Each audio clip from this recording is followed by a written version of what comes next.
Hey everybody, thanks for checking out my latest effort. This is Laszlo Montgomery, the China History Podcast and China Vintage Hour. In this latest podcast program, I'm making good on this idea I had years ago.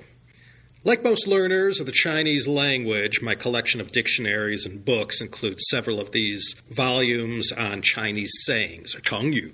Chengyu can be translated as idioms, sayings, idiomatic expressions, or proverbs. There's thousands of them in Chinese, but most are rather obscure.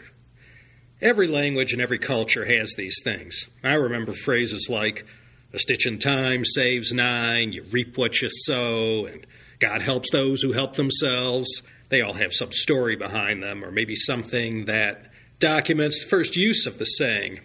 In China, they have a lot of these phrases. They call them chengyu. These chengyu, or sayings, are not always, but almost always, 4 characters long.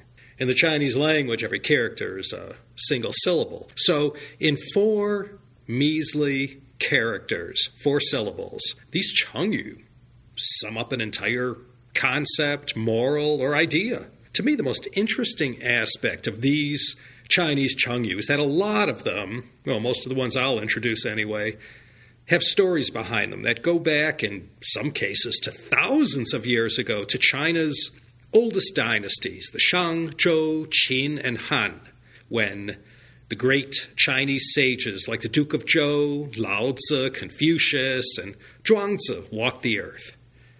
Throughout history, and certainly amongst older folks, they've known most all of these chengyu since their earliest days growing up. If you're a student of Chinese, you could do fine without knowing any of these chengyu, but using the right one in the right way, and if you could manage to guess or remember the tones, it really breaks the ice at parties. We have these in all languages, simple phrases that communicate a whole idea. How is that? It's because of the story behind it. To meet your Waterloo. Huh? Well, unless you know about Napoleon and his defeat in 1815 at that historic town just south of Brussels, you'll have no idea what this saying means when you hear it. So it is with these Chinese idiomatic expressions, these chengyu. They all have stories, and for nothing more than your own personal gratification and enjoyment, I have gone to the trouble to gather together my trove of chengyu books, many of which have followed me around the world since about 1980. And I've painstakingly gone through each one, and believe it or not, I actually found about a year or two's worth of material. And I'm just pulling off the lowest hanging fruit. These episodes will be brief. I'm thinking about 10 minutes or less. 1 phrase per episode. What will you get out of it? Well, you'll learn a new chengyu, a new Chinese saying, and even if you never studied Mandarin. 4 syllables, baby, come on, you can do it. Try them out on your colleagues, your spouse, the cashier at Walgreens. If you're fluent in Mandarin and already know these chengyu, well, maybe you know the phrase, but do you know the story behind the phrase and why those 4 characters that seemingly don't go well together have so much meaning? Well, even if you don't use them, they're pretty interesting. So consider tuning in each week for a new episode. Collect them, swap them, trade them. There's a little something for everyone at the Chinese Sayings Podcast. We're part of Teacup Media, which means you could get this podcast as well as the China History Podcast and the China Vintage Hour over at teacup.media.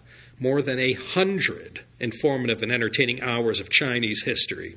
We give it all away for nothing.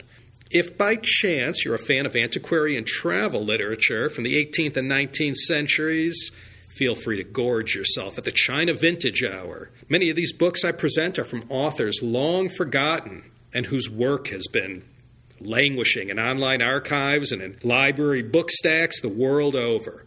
I'll be presenting eyewitness accounts from writers and adventurers who went to China during the Qing Dynasty. All at teacup.media. Tell them Laszlo sent you. Thanks for checking this out. I hope you'll give this Chinese Sayings podcast a try and that it meets with your general approval. This is your humble creator and presenter, Laszlo Montgomery, wishing you all the best all the time, and I hope you enjoy the Chinese Sayings podcast.